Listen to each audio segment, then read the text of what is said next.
Hello friends. कोई को host host मुझे बता सकता है मेरी आवाज आप तक प्रॉपरली आ रही है? Yes, yes, sir. Okay sir. Thank you sir, thank you. वैसे तो आवाज प्रॉपर आना ही चाहिए क्योंकि ये आवाज मेरी नहीं विश्व लक्ष्मी की है सर। तो चलो साथियों, नमस्कार। साथियों, मैं पांडुरंग लाटकर मराठवाड़ा रीजन की सबसे क्लीन सिटी मानवत से बिलोंग करता हूँ। दोस्तों, प्लान शुरू होने में अभी 5 मिनट का वक्त शेष है।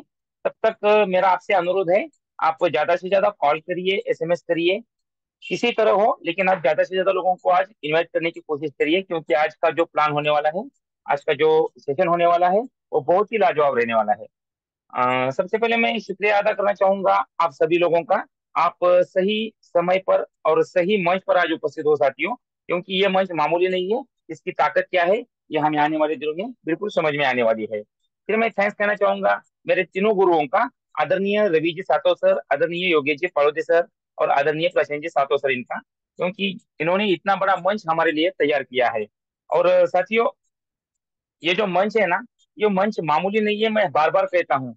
बहुत ही जल्द हमें ऐसा होने वाला है साथियों, यहाँ पे हमें जगह नहीं मिलने वाली, ये मीटिंग लॉक होने वाली है क्योंकि इसकी ताकत क्या है, तो वो जल्द ही हमें दिखने वाली है। क्योंकि अभी जो हमारा प्रोग्राम है वो प्राइमरी स्टेज पर है और हम ग्लोबली अभी लॉन्च नहीं हुए हैं। जब हम ग्लोबली लॉन्च हो जाएंगे ना, तब देखना ये मंच का मजा क्या आने वाला है साथियों। तो चलो साथियों, कोई बात नहीं। वैसे तो हम सब लोग समझदार हैं और समझ ही जाएंगे। साथियों, मैं एक छोटी सी कहानी बताना चाहूंगा। कहानी ऐसी है साथियों मेरी। साथियों, एक मनीष नाम के लड़के की एक कहानी है जो मिडिल क्लास फैमिली में पैदा हुआ था, जो 12th क्लास तक टॉप करता था, टॉप करते जा रहा था। अ, कमाल का बच्चा था, पढ़ने लिखने में सबसे आगे था। फैमिली उसके ऊपर गर्व करती थी। फैमिली को लगता था ये जब बड़ा हो जाएगा तो कुछ कमाल करेगा, हम लोगों की लाइफ बदल देगा, हम लोगों को हैप्पीनेस आएगी, ये सब कुछ बदल देने वाला ये काबिलियत इस लड़के में थी। जब ये लड़का ट्वेल्थ क्लास तक टॉप करते हुए पास हो गया तो कॉलेज में दाखिला हो गया इसका। और फिर उसकी जो लाइफ बदल गई, पूरी लाइफ उसकी चेंज हो गई कॉलेज में जाते ही।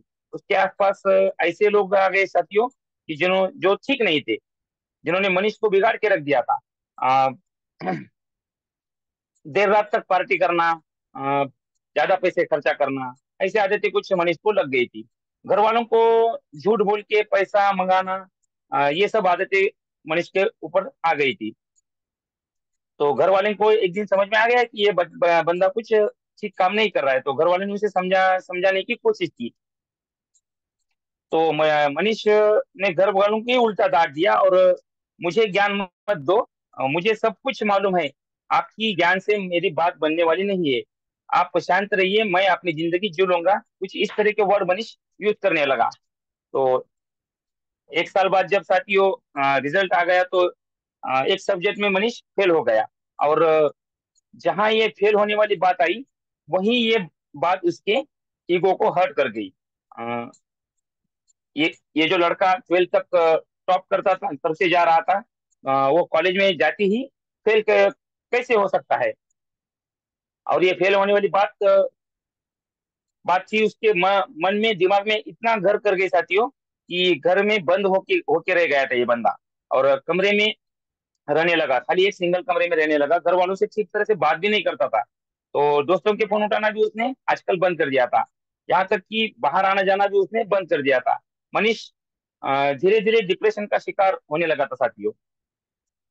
ऐसा लग रहा था कि उसके लाइफ में यहीं पर ही ब्रेक लग जाएगा, सब कुछ खत्म हो जाएगा। मनीष जिस स्कूल में पढ़ता था ना साथियों, वहां के एक प्रिंसिपल थे। ये बात प्रिंसिपल को मालूम हो गई थी और उन्होंने मनीष को अपने घर पर मिलने के लिए बुलाया। तो सर को वो रिजेक्ट तो नहीं कर सकता था क्योंकि उसने वहां तक की पढ़ाई सर के अंडर ही की थी। तो मनीष शाम में सर के यहाँ पहुंचा और प्रिंसिपल के घर गया। तो मनीष ने देखा कि प्रिंसिपल साहब अंगेठी पर हाथ तपा रहे थे। सर्दी का माहौल था तो ये भी जाके वहां पे बैठ गया। अंगेठी जानते हो साथियों, अंगेठी यानी कि हम मराठी में उसे शेकोटी कहते हैं। तो हाथ सेकने के लिए हम बचपन में हमेशा यूज करते होंगे, तो हिंदी में इसे अंगेठी कहा कहा जाता है। तो सर ने पूछा, बेटा क्या हाल चाल है तेरा? तो ये कुछ नहीं बोला, 10-15 मिनट तक दोनों के बीच में बातचीत ही नहीं हुई। तो प्रिंसिपल साहब ने सोचा कि क्या अलग किया जाए। तो अंगीठी से उन्होंने क्या करा, एक कोयले का टुकड़ा बाहर निकाला और जलते हुए टुकड़े को मिट्टी में फेंका। थोड़ी देर में वो टुकड़ा बुझ गया साथियों। क्योंकि जब भी अंगीठी में से अपन कोई कोयला या कुछ चीज बाहर निकालेंगे तो थोड़ी देर में वो बुझ जाएगी। तब मनीष ने बोला, सर ये आपने क्या किया? जलते हुए टुकड़े को बर्बाद क्यों कर दिया आपने? क्योंकि ये तो अच्छी आग दे रहा था हमें, थोड़ी सी गर्मी पैदा कर रहा था। तो प्रिंसिपल ने कहा कि बर्बाद कहाँ कर दिया है, कौन सी ऐसी बड़ी बात है, वापस इसको हम ठीक कर देंगे। तो उन्होंने वो कोयले के टुकड़े को वापस अंगीठी में डाल दिया। तो फिर से वो टुकड़ा थोड़ी देर बाद जलने लगा साथियों, फिर से वो गर्मी पैदा करने लगा, फिर से उनको थोड़ी सी ऊब ज्यादा मिलने लगी। प्रिंसिपल ने पूछा, कुछ समझ में आ गया? मनीष ने कहा, सर नहीं, मुझे तो कुछ समझ में नहीं आया। तो सर ने कहा, मैंने यही बात समझाने के लिए तुम्हें यहाँ पर बुलाया है। ये कोयले का टुकड़ा जो है ना, ये तुम हो।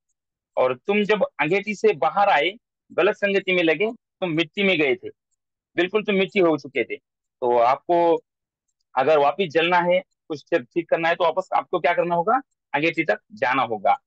और अंगीठी में जाके आपको खुद को जलाना होगा। तो आपको आपके आपके जो गलत संगति आपको लगी है वो आपको बदलनी होगी। आपकी आदतें जो गलत लगी है वो आपको छोड़नी होगी।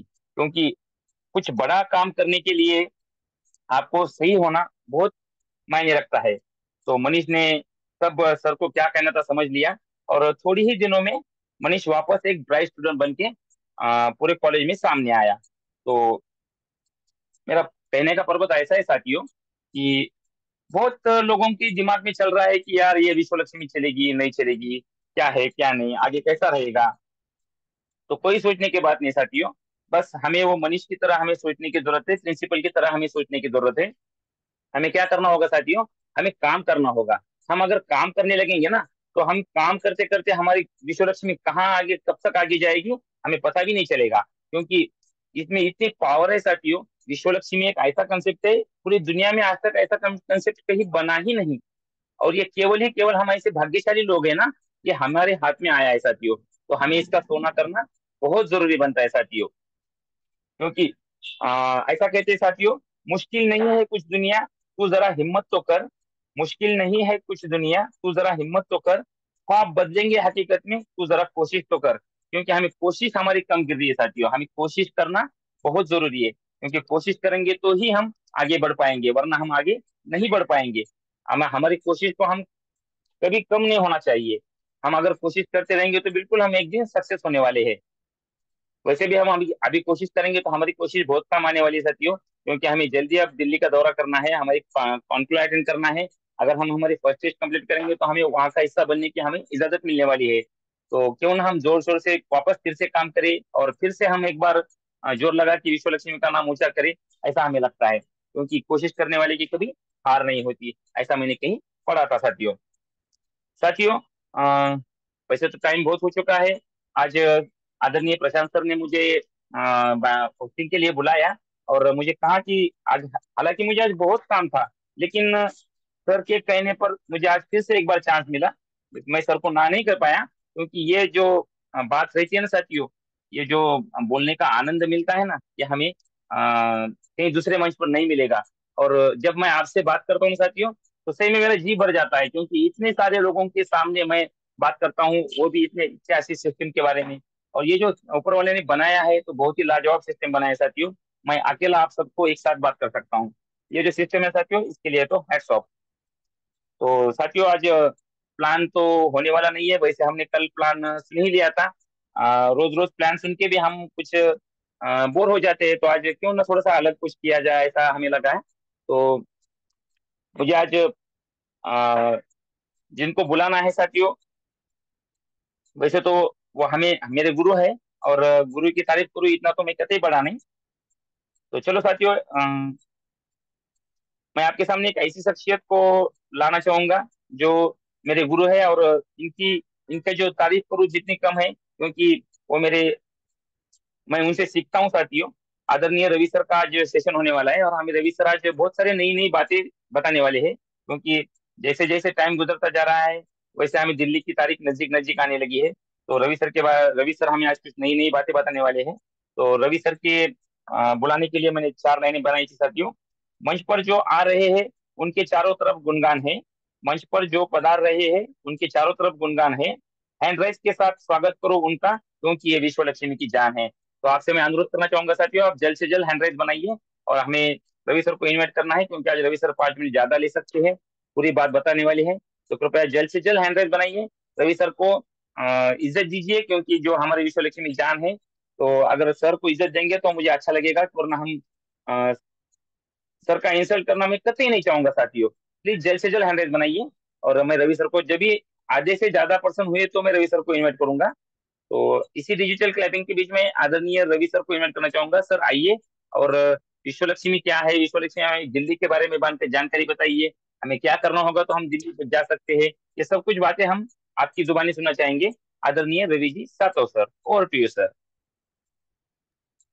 Thank you, thank you, thank you so much sir. बहुत बहुत धन्यवाद आपका। और अपने आप को बड़ा खुशनसीब समझता हूँ कि बहुत कम समय में आप सब सबके सामने रूबरू हो रहा हूँ। और आदरणीय लाटकर सर मुझे वो मौका बार बार दे रहे हैं, इसलिए आदरणीय लाटकर सर का बहुत बहुत धन्यवाद।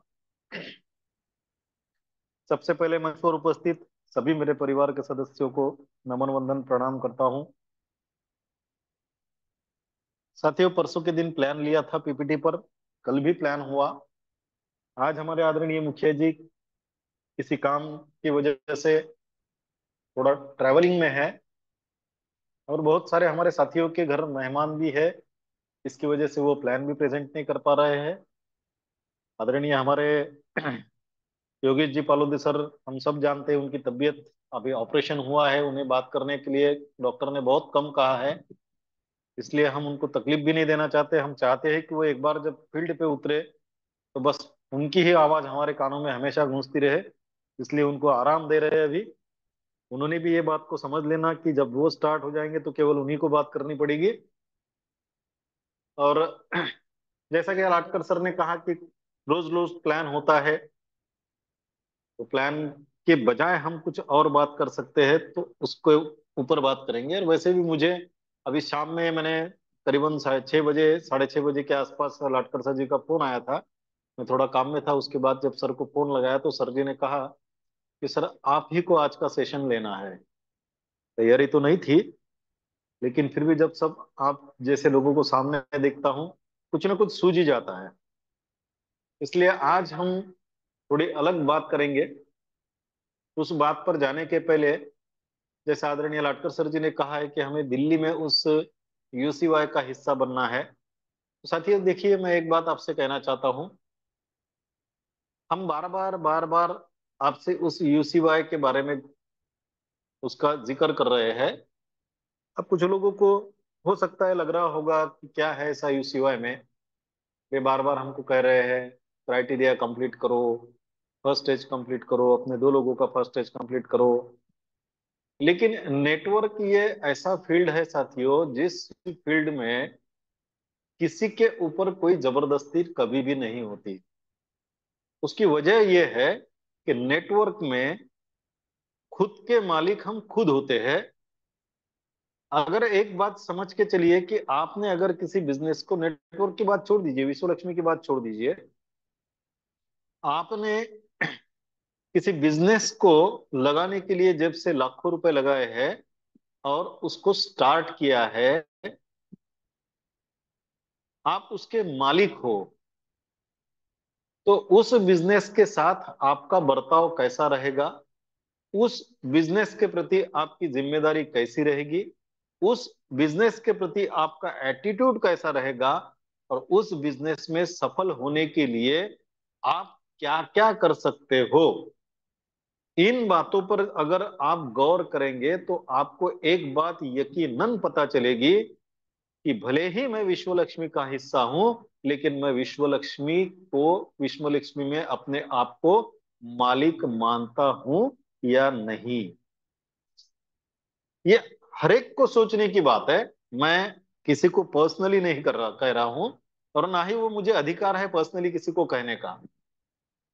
लेकिन जब मैंने पिछले मेरे एक सेशन में कहा था, एक ट्रेनिंग बोर्ड सेशन में कहा था कि साथियों देखिए, जब हम किसी नेटवर्क को ज्वाइन करते हैं तो केवल हम ही खुद उस नेटवर्क के साथ ज्वाइन नहीं होते। उस नेटवर्क के साथ हमारे सपने भी जुड़ते हैं।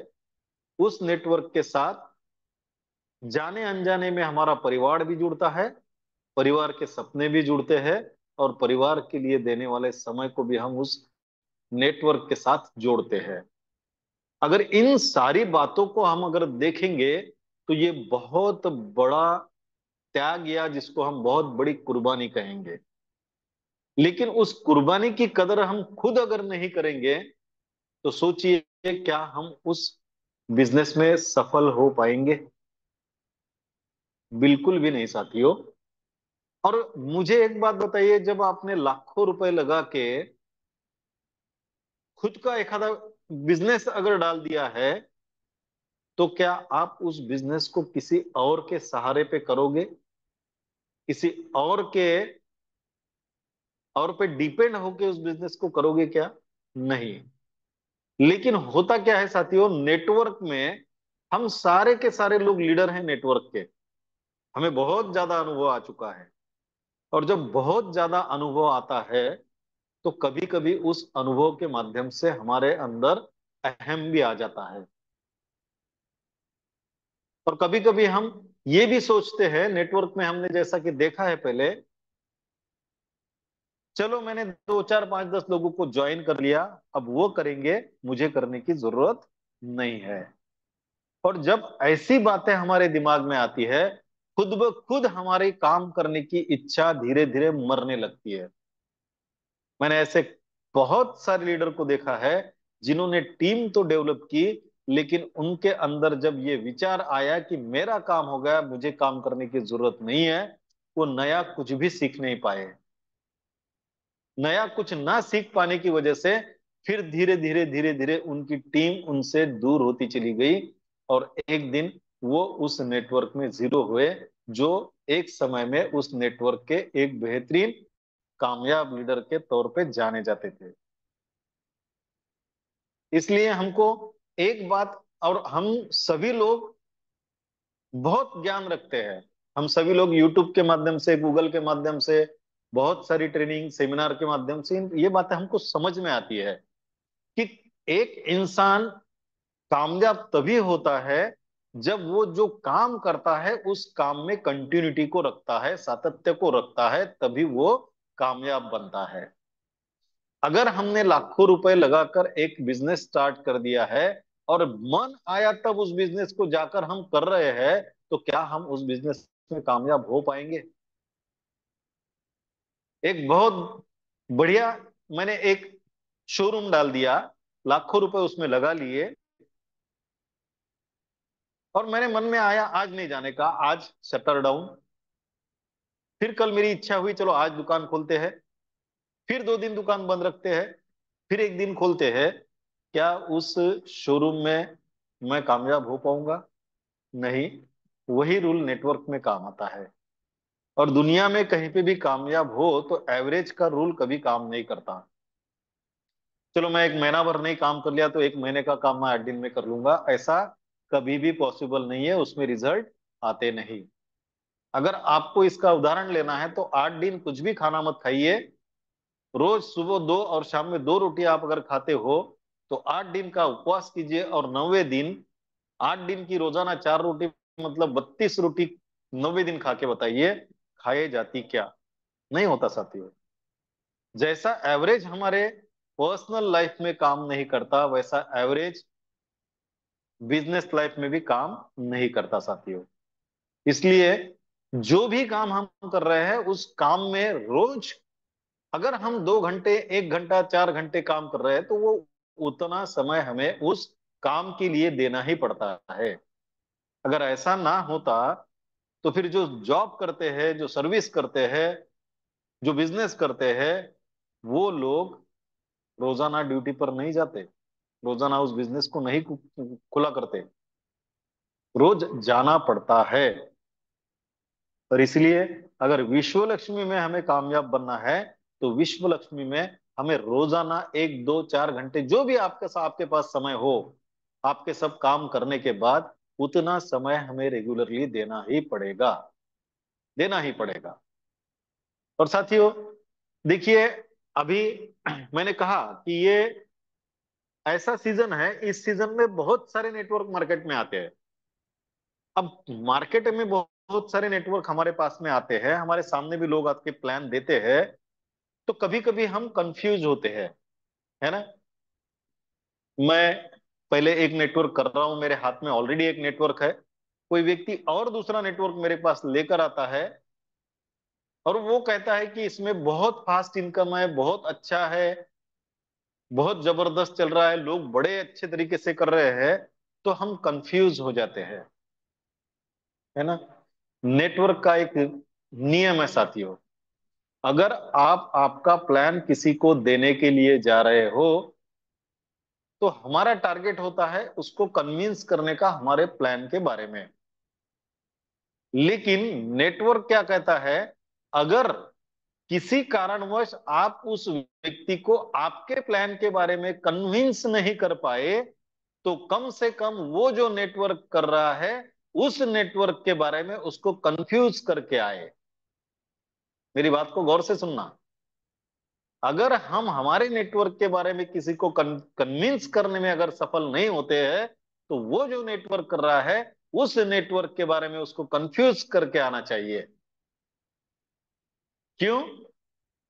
यही होता है साथियों, आज हमारे हाथ में एक नेटवर्क है, कोई नेटवर्कर हमारे पास दूसरा प्लान लेके आता है, वो उसका प्लान हमारे सामने प्रेजेंट करता है, और प्रेजेंट करने के बाद जब हम कहते हैं कि मैं किसी और नेटवर्क में काम कर रहा हूं, तो वो उस नेटवर्क की खामियां बताने लगेगा, उस नेटवर्क के निगेटिव पॉइंट्स आपके सामने निकालने लगाएगा, और फिर आप उस पर सोचने लगोगे कि यार सचमुच ऐसा है क्या, ऐसा हो सकता है क्या। मतलब क्या हो गए, हम कंफ्यूज हो गए। भले ही हम उसके नेटवर्क में काम करें ना करें, वो कन्विंस करने में हमें कामयाब नहीं हुआ, लेकिन जैसे ही हमारे दिमाग में डाउट शंका आती है, समझ लेना हम कंफ्यूज हो गए। क्योंकि मैंने पिछले सेशन में मैंने कहा था कि साथियों, शंका का रावण लंका के रावण से ताकतवर और बहुत ही पावरफुल होता है, बहुत ही खतरनाक होता है। उस लंका के रावण को मारने के लिए राम ने अवतार लिया था, लेकिन हमारे मन में अगर शंका का रावण जन्म लेता है, तो उसको मारने के लिए कोई राम अवतार नहीं लेगा, उसको मारने के लिए केवल एक ही राम काफी है, और वो खुद हम होते हैं। इसलिए जब भी कोई प्लान आए स्टडी जरूर कीजिएगा, लेकिन कंफ्यूज मत होइएगा, क्योंकि ये कंफ्यूजन आपको आपके कामयाबी से दूर ले जा सकती है। अब बात ये आती है साथियों कि सही में अगर हमको फ्यूचर बनाना है, तो हमें किस नेटवर्क में काम करना चाहिए। अभी भी बहुत सारे लोग कंफ्यूज है, बहुत सारे लोगों के फोन भी आते हैं मुझे, मैं अपने लोगों की बात नहीं कर रहा हूं विशु लक्ष्मी की, बहुत सारे नेटवर्कर के फोन आते हैं, कोई प्रोडक्ट बेस के बारे में बताए, कोई इन्वेस्टमेंट के बारे में बताता है, कोई किसी और के बारे में बताता है, बहुत सारे बिजनेस के बारे में फोन आते हैं। लेकिन अगर हम सारे अगर नेटवर्क के बारे में सोचेंगे, तो हमें एक बात को ध्यान में रखना पड़ेगा कि आने वाला ट्रेंड किस तरफ मुड़ रहा है। जब तक ये बात हमारे समझ में नहीं आएगी, हम फर्म नहीं रहेंगे कि हम सच में फ्यूचर में कामयाब होंगे या नहीं होंगे। और जब हम फर्म नहीं होते, तो फिर हम कंफ्यूज हो जाते हैं, और फिर नेटवर्क के बदले नेटवर्क, नेटवर्क के बदले नेटवर्क बदलते बदलते बदलते हम हमारा समय भी खराब कर देते हैं, और हमारी जो फेस वैल्यू है उसको भी खराब कर जाते हैं। तो क्या करना चाहिए, फ्यूचर का ट्रेंड किस ओर जा रहा है, फ्यूचर में ऐसा क्या करना पड़ेगा हमें कि वहां हमें कामयाबी मिलेगी। तो चलो साथियों, एक 10 मिनट उसी पर बात कर लेते हैं। अगर हम पहले से लेकर अभी तक जो समय आया है, उस समय की अगर बात करेंगे तो देखिए, हर 10-20 साल के बीच में ट्रेंड बदलते रहता है। 10 साल के बाद में तो जरूर बदलता है। कैसे बदलता है उसका एग्जाम्पल लेंगे हम साथियों। देखिए, एक समय था, 1970 का वो दशक था। उस दशक में, और ये जो ट्रेंड बदलता है, ये ट्रेंड सेटर होते हैं। ये वो लोग होते हैं जिनको हम अर्थशास्त्री कहते हैं, इकोनॉमिस्ट कहते हैं। और ये इकोनॉमिस्ट पूरे मार्केट का स्टडी करने के बाद अपना कंक्लूजन निकालते हैं, अपना उसके ऊपर एक डिसीजन लेते हैं, और वो बताते हैं कि आने वाला ट्रेंड किस ओर जाने वाला है। अब इन्हीं अर्थशास्त्रियों ने, इन्हीं इकोनॉमिस्ट लोगों ने 1970 के दशक में एक बात कही थी कि समय में आने वाले समय में एक इंडस्ट्री ग्रो करने वाली है, और उस इंडस्ट्री का नाम है प्लास्टिक इंडस्ट्री। 70 से 80 का दशक जो है, ये प्लास्टिक इंडस्ट्री का दशक रहने वाला है। अब ये 10 10 सालों में ये इंडस्ट्री में जो लोग काम करेंगे, वो लोग उनके फील्ड में कामयाब होंगे और वो लोग पैसा बना लेंगे। अब उस समय क्या हुआ, इकोनॉमिस्ट लोगों ने तो बात अपनी बता दी कि अभी ट्रेंड क्या आने वाला है। और देखिए, इन इकोनॉमिस्ट लोगों को फॉलो करने वाली की भी एक अच्छी तादाद होती है, जिनको हम इंडस्ट्रियलिस्ट कहते हैं, उद्योगपति कहते हैं। और ये उद्योगपति, जितने भी बड़े बड़े उद्योगपति हैं, इनके पास एक इकोनॉमिस्ट की टीम होती है, जो आने वाले फ्यूचर का ट्रेंड सेट करने के लिए उनके काम में आती है। इसके बहुत सारे एग्जांपल भी मैं आपको दे पाऊंगा और दूंगा भी मैं। अब देखिए, उस समय पे हम जैसे असाधारण व्यक्ति को अगर कोई कहता कि आने वाले 10 साल ये प्लास्टिक इंडस्ट्री के रहने वाले हैं, अगर आप उस प्लास्टिक इंडस्ट्री में इनिशिएटिव लेते हो तो आप बहुत ज्यादा पैसा कमाओगे और एक कामयाब बनोगे, तो हम क्या कहते साथियों पता है? क्योंकि हमारी सोच वहां तक पहुंचती नहीं है।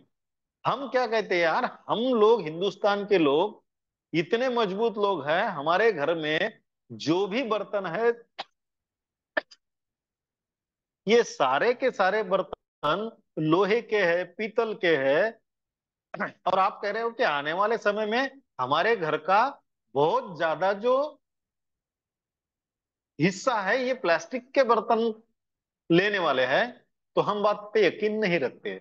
लेकिन उस समय पर भी जिन लोगों ने यकीन रखा, उन्होंने प्लास्टिक इंडस्ट्री में अपना काम करना शुरू कर दिया।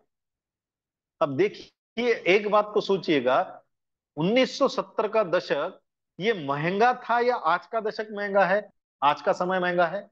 सिंपल सी बात है, उस समय में सस्ताई थी।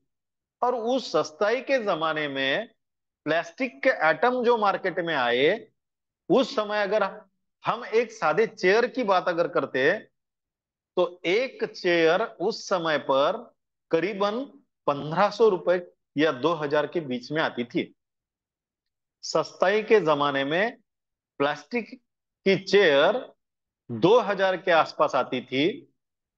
और आज की अगर हम बात करेंगे साथियों, मार्केट में घूम के आना, कोई भी प्लास्टिक की चेयर, कितने भी स्टैंडर्ड कंपनी की अगर चेयर लेंगे, तो 450 500 के ऊपर चेयर आती नहीं। सोचिए, उस सस्ताई के जमाने में एक चेयर 2000 की बिकी, आज महंगाई के जमाने में वही चेयर 500 रुपए की बिक रही है। पैसा किसने बना लिया? क्योंकि उस समय की प्रोडक्शन कॉस्ट आज के प्रोडक्शन कॉस्ट से यकीनन कम होगी। भरोसा रखा इकोनॉमिस्ट पे, और उस समय उस इंडस्ट्री में काम करना शुरू कर दिया। और सोच के देखिएगा, उस समय प्लास्टिक इंडस्ट्री वालों ने कितना पैसा बना लिया। और याद करिए, हमारे घर में कितनी चीजें प्लास्टिक की आज हम यूज कर रहे हैं। उसके बाद में फिर ट्रेंड चेंज होगा। इकोनॉमिस्ट लोगों ने एक बात कही कि अभी आने वाले समय में इलेक्ट्रॉनिक्स का दौर आने वाला है।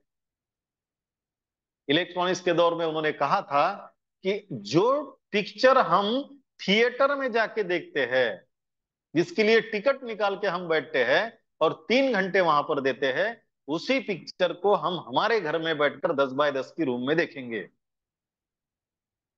मतलब उन्होंने कहा कि अभी आने वाला ट्रेंड जो है, ये ट्रेंड इलेक्ट्रॉनिक्स में होने वाला है, और वो भी टीवी के माध्यम से होने वाला है।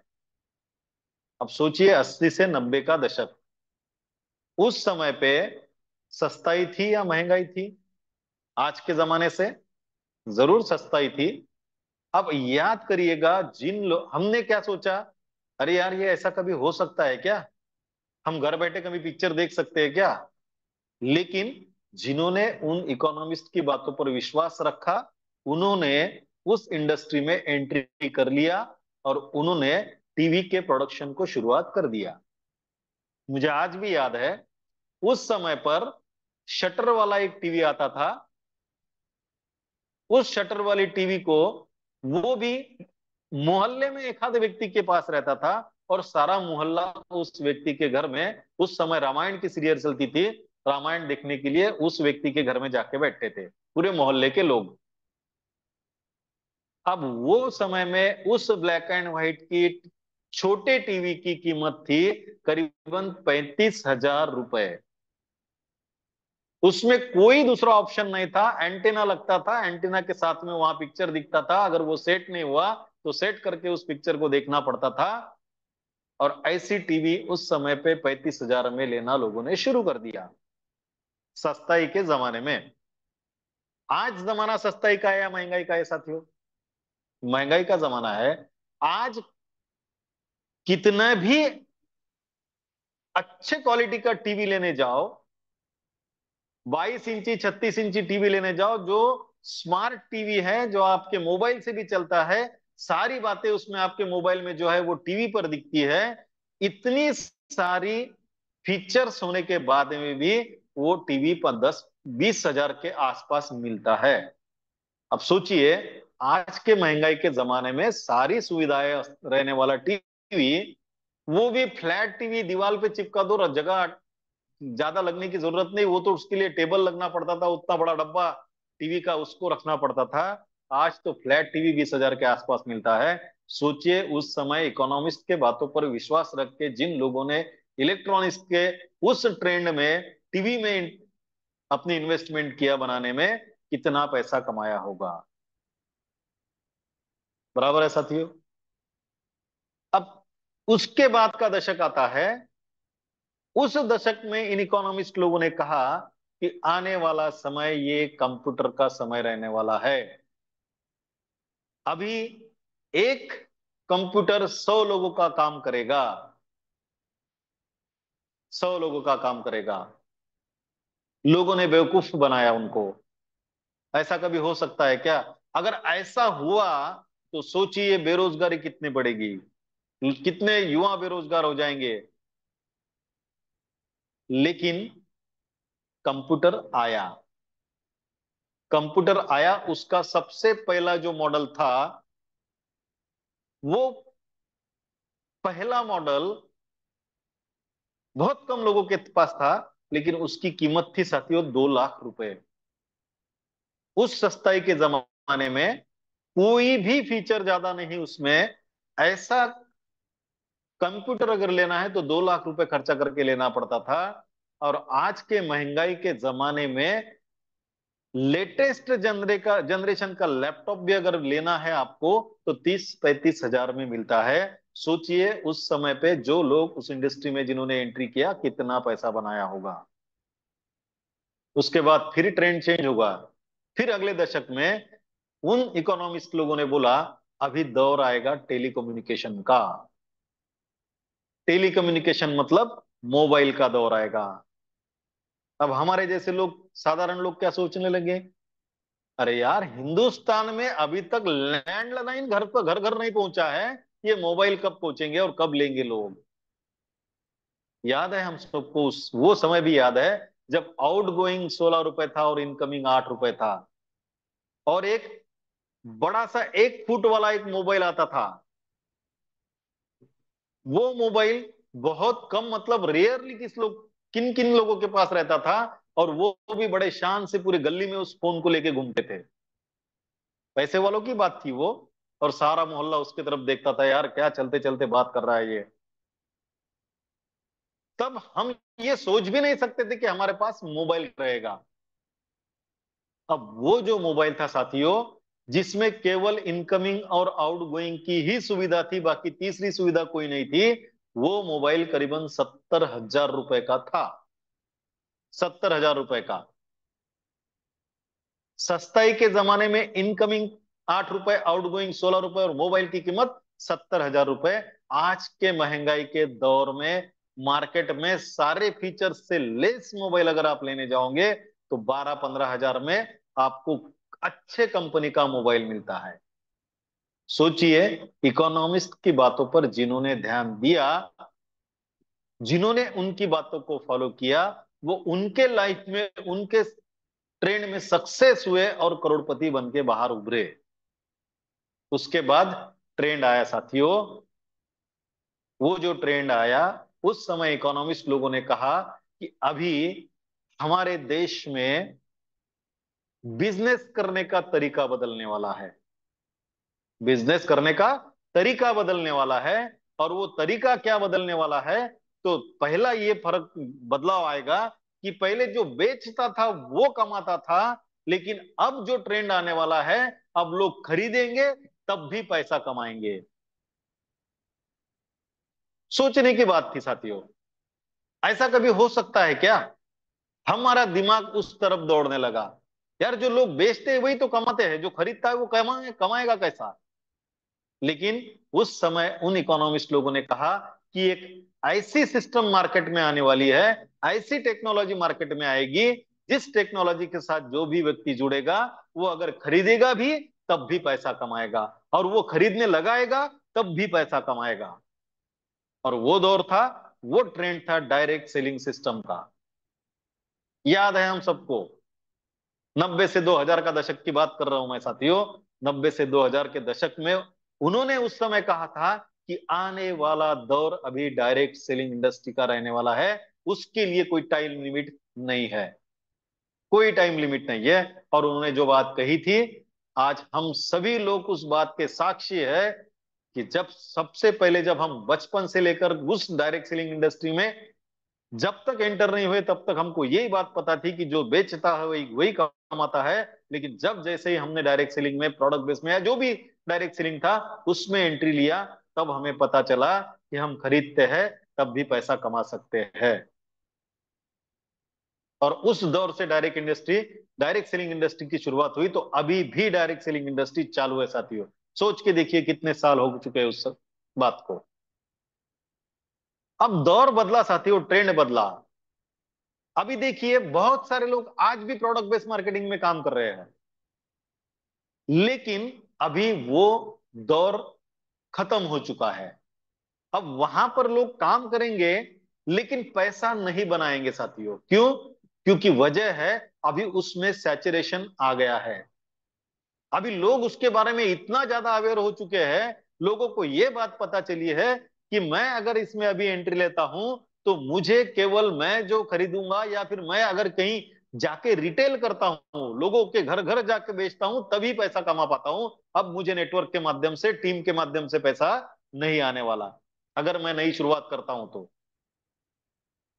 लेकिन जो लोगों ने पहले उस प्रोडक्ट बेस में काम किया, अपनी टीम खड़ी की, उन लोगों ने खुद के खरीदारी पर भी पैसा कमाया, और लोगों को खरीदवाने पर भी पैसा कमाया। और वहां से एक टेक्निक का इजाद हुआ, एक जन्म हुआ, और उस टेक्निक का नाम था रेफर एंड अर्न टेक्निक। उसके पहले किसी को पता नहीं थी। Refer and earn technique. अब लोगों को पता चलने लग गया, यार मैंने हजारों लोगों को सलाह दी है, मेरे सलाह से लोगों ने बहुत सारा कुछ खरीदा है, बेचा है, लेकिन पैसा तो मुझे अब तक नहीं आया। और ये साला इंडस्ट्री इतनी अच्छी है कि मैं अगर किसी को खरीदवाने भी लगाता हूं, उसको भी पैसा आता है और मुझे भी पैसा आता है। और तब से इस रेफर एंड अर्न टेक्निक के पीछे लोग दौड़ने लगे साथियों। लेकिन आज समय प्रोडक्ट बेस्ड का नहीं है। मैंने पिछले एक मेरे सेशन में भी कहा था, ये आउटडेटेड हो चुका है। यहां पर जो भी व्यक्ति आज के जमाने में काम करना शुरू करेगा, उसको एक बात ध्यान में रखना है कि वो एक सेल्समैन बन के रहने वाला है, नेटवर्कर बन के कमाने वाला नहीं है। ये काले पत्थर पे सफेद लकीर मान के चलिए साथियों। क्यों? क्योंकि उसका समय बीत चुका है। अभी जो इकोनॉमिस्ट लोगों ने कहा है आने वाला फ्यूचर क्या होगा, हम सब लोग जानते हैं। रोजाना टेक्नोलॉजी में अपडेशन होते आ रहा है। रोज हमने जो कल मोबाइल खरीद लिया है उसका नया वर्जन मार्केट में आ जा रहा है। हम कल जो टेक्नोलॉजी पे थे उस टेक्नोलॉजी में आज अपडेट हो रहा है। ये सारी बातें आज हमारे साथ हो रही है। और उन्हीं लोगों ने कहा है आने वाला फ्यूचर ये क्रिप्टो करेंसी का रहेगा, ब्लॉकचेन का रहेगा और डिसेंट्रलाइज का रहेगा। ये मैं नहीं कह रहा हूं साथियों। और इसकी शुरुआत आज के 5 साल पहले से हुई है नेटवर्क में।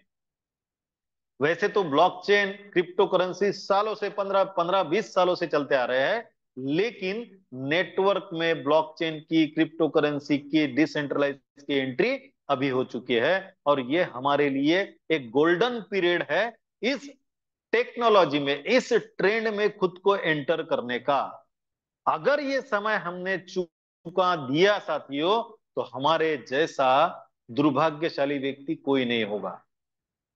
उठा के देख लीजिएगा मार्केट में जितने भी प्लान आ रहे हैं, सब कहते हैं कि हम क्रिप्टो करेंसी पे रन कर रहे हैं, हम ब्लॉकचेन पे डिप्लॉय है, हम डिसेंट्रलाइज है। क्यों? क्योंकि आने वाला दौर इन्हीं बातों का होने वाला है। लेकिन उसमें भी एक बात जरूर है साथियों कि सही प्लेटफॉर्म पे सही लोगों के साथ अगर सही नेटवर्क में आप काम करोगे तभी इस ट्रेंड में अपने आप को सफल कर पाओगे। वरना आप फेल्यूर बन सकते हो। और ये फेल्यूर के न जाने कितने एग्जाम्पल मैं आपको दे सकता हूं, न जाने कितने एग्जाम्पल दे सकता हूं। इसलिए अभी समय आ चुका है सही समय पर सही प्लेटफॉर्म में सही लोगों के साथ सही टेक्नोलॉजी में और सही ट्रेंड में एंट्री करने की। और मैं हर बार कहता हूं उठा के देख लीजिएगा मार्केट में जितने भी प्लान आ रहे हैं इन सब पे, उनको सबको कंपेयर करके देख लीजिएगा विश्व लक्ष्मी के साथ। इसके जैसा मार्केट में कोई प्लान अभी तक नहीं है, अभी तक नहीं है। मानता हूं अभी ये स्लो स्पीड से चल रही है, मानता हूं इसमें अभी प्रॉब्लम है, लेकिन प्रॉब्लम कभी ही परमानेंट नहीं रहते।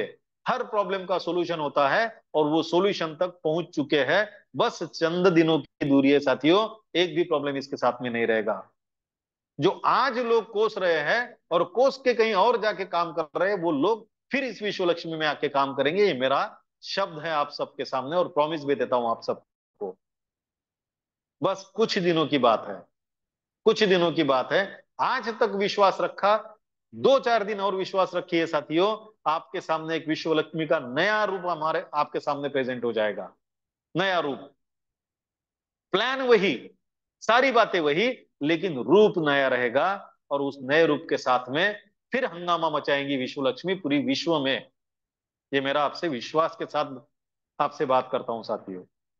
अब जो बातें मैंने की अब तक के ट्रेंड चेंज होने की, उसमें सबसे बड़ा एग्जांपल अभी देता हूं साथियों। देखिए जितनी भी फोर व्हीलर बनाने वाली कंपनियां हैं, ये सारी की सारी कंपनियां पेट्रोल डीजल की कार बनाना छोड़कर अभी इलेक्ट्रॉनिक कार पर आ रही है। क्यों? उन्हें पता है साथियों आज के 10 साल के बाद में पेट्रोल डीजल पर मार्केट में एक भी कार बेची नहीं जाएगी। जो भी इंसान कार खरीदने जाएगा वो केवल और केवल इलेक्ट्रिक कार ही खरीदेगा। इसलिए देखिए हर कंपनी, टेस्ला से लेकर तो कौन सी भी कंपनी जिसका आपको नाम याद है, हर कंपनी अभी अपनी इलेक्ट्रिक कार मार्केट में लॉन्च करने की तैयारी में है।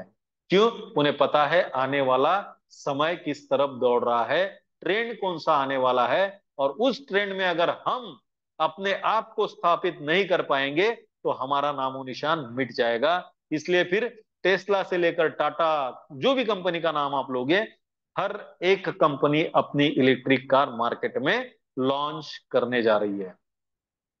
अगर इतने बड़े इंडस्ट्रियलिस्ट आने वाले फ्यूचर को समझ चुके हैं तो क्या हमें यह समझना नहीं पड़ेगा कि आने वाला फ्यूचर अगर क्रिप्टो करेंसी का है, आने वाला फ्यूचर अगर ब्लॉकचेन टेक्नोलॉजी का है और आने वाला फ्यूचर अगर डिसेंट्रलाइज का है, तो हमें उसके तरफ ही जाना पड़ेगा। और डिसेंट्रलाइज का मैंने सबसे बेहतरीन एग्जांपल आपको दिया था, सबसे बेहतरीन एग्जांपल। जिस डिसेंट्रलाइज को हम केवल बिजनेस में देखते थे, उस डिसेंट्रलाइज सिस्टम में अभी पॉलिटिक्स में भी एंट्री कर लिया, पॉलिटिकल पार्टी पार्टी में भी एंट्री कर ली है। प्रशांत किशोर को हम सभी जानते हैं, रणनीतिकार है, सभी लोग जानते हैं। उन्होंने खुद की एक पार्टी तैयार की है साथियों बिहार में, और उनके पार्टी का जो भी चंदा आता है, उस चंदे को उन्होंने डिसेंट्रलाइज कर दिया है। सोच के देखिएगा, वो आदमी का विजन क्या होगा, वो आदमी का फ्यूचर क्या होगा। अगर इतने बड़े बड़े लोग, इतने होशियार लोग अगर उस टेक्नोलॉजी की तरफ दौड़ रहे हैं, तो निश्चित तौर पे उनके इतना होशियार तो हम जरूर नहीं है। इसलिए साथियों, ट्रेंड को पहचानिए, समय की धारा को पहचानिए, दुनिया किस तरफ जा रही है उस दिशा को पहचानिए। ना कि मेरे साथ में काम करने वाला व्यक्ति आज प्रोडक्ट बेस में जाकर काम कर रहा है तो मैं भी सोचूं मैं प्रोडक्ट बेस में जाके काम करूं, तो ये हमारे लिए सबसे गलत निर्णय होगा साथियों, सबसे गलत निर्णय होगा। क्यों? ट्रेंड, हवा जा रही है पूरब की ओर, हम, हमारे मराठी में कहते हैं ना, जैसी जैसी हवा तसा उपनाव लगता, मतलब जैसी हवा रही वैसा हमको वो जो धान्य डालना पड़ता है उस दिशा में डालना पड़ता है। अब हवा एक तरफ बह रही है और हम दूसरी तरफ डाल रहे हैं, तो जरूर उसमें कोई फायदा नहीं है। तो इसलिए मैं जात मेरे वाणी को विराम देने से पहले आपको एक ही बात कहूंगा, आने वाले ट्रेंड को पहचानिए, दुनिया किस तरफ जा रही है उस दिशा को जानिए, आने वाले समय में क्या चलेगा उसको जानिए, स्टडी कीजिए। और अगर आपको ये बात का यकीन हो गया कि नहीं, दिशा उसी तरफ जा रही है जिस तरफ विश्व लक्ष्मी जा रही है, तो बस दिमाग में से शंका का रावण निकाल डालिए और काम करना स्टार्ट कर दीजिएगा साथियों। क्यों? क्योंकि फिर अगर ट्रेंड हाथ से निकल गया, तो हाथ मलने के बगैर हमारे पास कोई और चारा नहीं रहेगा, नहीं रहेगा। और एक बात कहता हूं, इतने समय तक आपने विश्वास रखा, चंद दिनों तक विश्वास रखिएगा, आपके हाथ में विश्व लक्ष्मी को हम नए रूप में सौंपने के लिए जा रहे हैं साथियों। 100%, कोई उसमें शंका नहीं है, डाउट नहीं है। तो फिर एक बार सभी को नमन वंदन प्रणाम करता हूं। आप सभी साथियों ने मुझे फिर एक बार पूरे पूरे धैर्य से शांतिपूर्वक सुना। आदरणीय पांडुरंग लाटकर सर जी ने मुझे आज फिर एक बार बात करने का मौका दिया, इसलिए उनका और आप सभी का धन्यवाद करता हूं, आप सभी के प्रति कृतज्ञता व्यक्त करता हूं और मेरे वाणी को विराम देता हूं। जय हिंद, जय विश्व Lakshmi. Thank you sir, thank you. बहुत ही लाजवाब सर, बहुत ही लाजवाब। पहले तो मैं 4 लाइन करना चाहूंगा सर आपके लिए। खुद से जीतने की जिद है मेरी, मुझे खुद को हराना है। मैं भीड़ नहीं हूँ दुनिया की, मेरे अंदर ही जमाना है। बराबर लाइनें बैठती है सर आपके ऊपर। बहुत ही अच्छा लगा सर। सर ने साथियों, सर ने हमें बहुत सी आज नई नई जानकारी दी है। तो उसमें से कुछ कुछ फ्लैशबैक में जाना चाहूंगा। बिजनेस में अगर सफल होने के लिए समर्पण करना बहुत जरूरी होता है। नेटवर्क में जिंदा रहने के लिए कभी ईगो नहीं आना चाहिए सर। ऐसा कुछ लाइनें आपने सर ने बताई है। तभी वो आदमी जीवित रह सकता है। बिल्कुल सही बात है सर आपकी। विश्व लक्ष्मी में रोज समय देना देना पड़ेगा, तो ही ये विश्व लक्ष्मी आगे बढ़ेगी, तो ही आपको इनकम होगा। कुछ ऐसी बात सर ने कही थी, बहुत ही अच्छी रही। जब भी कोई प्लान आए तब सुन लेना, लेकिन कंफ्यूज मत होना साथियों। ये जो बात कही है ना सर, साथियों, सही में इसके ऊपर हमें गौर करने की जरूरत है। क्योंकि मार्केट में हमें रोज नए लीडर मिलते हैं, और हमें कैसा रहता है साथियों, हमें कहीं ना कहीं हम उनसे जुड़े हुए रहते हैं। कभी कभी ना कभी हम उनसे बात कर चुके होते हैं, तो हमें सुनना पड़ता है।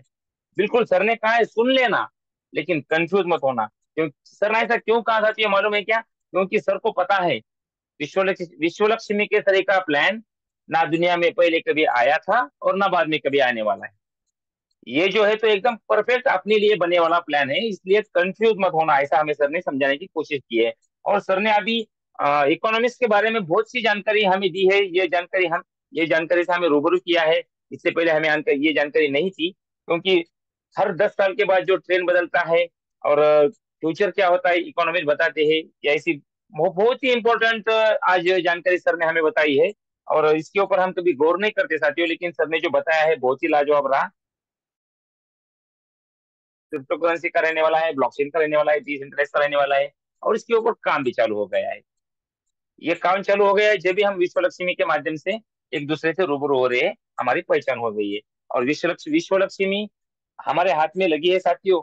और ये जो दौर चालू हुआ है, तो हम भाग्यवान लोग हैं, हमारे कुछ तो भी फ्यूचर अच्छा है, इसलिए हमें ये मिला है, ऐसा मुझे लगता है साथियों। साथियों, वैसे तो आज समय बहुत हो चुका है, तो भी मैं आज इनवाइट करना चाहूंगा आज मीटिंग के समापन के लिए आदरणीय कादरी सर को, क्योंकि सर का ही आज कुछ प्लान लेने का इरादा था, लेकिन सर कुछ बिजी थे। कोई बात नहीं। वैसे हमने कल सर का प्लान सुना था, तो सर की आज हमें ट्रेनिंग मीटिंग मिलने वाली थी, लेकिन सर को कुछ दिक्कत आ गई, इसलिए सर आज नहीं ले पाए। फिर कभी हम सर की जुबानी हम सुनेंगे, कोई बात नहीं। तो अगर आज कादरी सर आप रेडी मोड में हो, तो आज कृपया आप मीटिंग का समापन कर सकते हो सर। आदरणीय अतुल कादरी सर। धन्यवाद धन्यवाद धन्यवाद सर। पहले तो सर मैं आपको धन्यवाद दूंगा क्योंकि मुझे मीटिंग का बाइंडअप का मौका और सेवा दी है। और सर आपके वे होस्टिंग के लिए क्या कहना। आज के मुकाबले आज की तारीख में तो आपका मुकाबला कोई नहीं कर सकता, ऐसी आपकी होस्टिंग रहती है। जब भी आप होस्टिंग करते हैं तो आपकी होस्टिंग सुनते ही रहना ऐसा लगता है, क्योंकि हमें हम जब कॉलेज के दौर में थे तब ज्यादा शेर व शायरी सुनते थे, लेकिन आज फिर वही आ, याद आया मुझे कि आप जब जब शेर सुनाते हैं तो बहुत अच्छा लगता है। और आपकी शेरों के साथ एक अलग अंदाज में होस्टिंग रहती है। तो आज का जो ट्रेनिंग सेशन हुआ है हमारे आदरणीय ग्रेट संकल्पक रवि सातो सर, ऐसा मुझे आज लगा नहीं कतई भी कि आज रवि सर खुद ट्रेनिंग सेशन ले रहे। ऐसा लग रहा था 10 मिनट के लिए कोई इंडस्ट्रियल उद्योगपति जिसे हम कहते हैं वो हमें 80 70 के दशक में लेके गए। और जब से थोड़ा थोड़ा थोड़ा मुझे याद आने लगा कि सचमुच सर ने जो भी नॉलेज बताया, सर ने एक तो आज एक ही टॉपिक पे बात नहीं की, एक टॉपिक में बहुत सारे टॉपिक मिला दिए। और उन्होंने बहुत सारे नॉलेज आज हमें दिया। और क्रिप्टो करेंसी सच में क्या है ये भी उन्होंने हमें आज समझाया।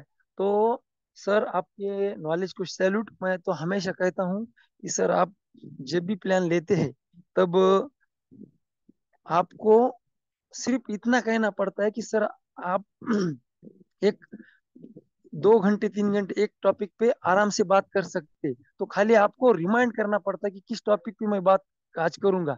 तो सच्ची में सर आपके पास बहुत ज्ञान का भंडार है। और ऐसा भी हम हमेशा हमें आपसे ये ज्ञान का भंडार मिलता रहे। तो सर के लिए सैल्यूट। और सर आपने जो होस्टिंग की उसके लिए भी बहुत बहुत थैंक्स। तो ओवर टू यू आदरणीय Latkar sir. Thank you sir, thank you.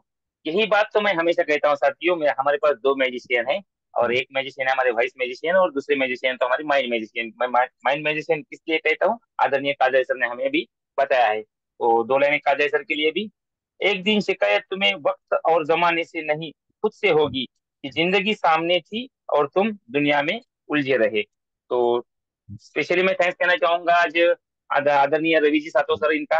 और दूसरा थैंक्स कहना चाहूंगा मैं आत्मलिंग काजरे सर का, जिन्होंने आज वक्त नहीं रहते हुए भी हमें पैनल के लिए टाइम दिया है। और सबसे खास मैं थैंक्स कहना चाहूंगा आप सभी का, जिन्होंने पहले से लेकर आखिर तक मुझे सुना है, मुझे सहा है, इसलिए मैं आप सबका तहे दिल से शुक्रगुजार हूँ। प्रशांत जी सातो सर इनका, जिन्होंने आज मुझे होस्टिंग का मौका दिया। इसी गुड लाइनों के साथ में मीटिंग का समारोह करना चाहूंगा। हम कल फिर इसी वक्त और इसी टाइम पे इसी लिंक से फिर मिलेंगे। जय विश्व लक्ष्मी, जय हिंद, जय जय विश्व लक्ष्मी। Thank you sir. कुठे गेलती आई?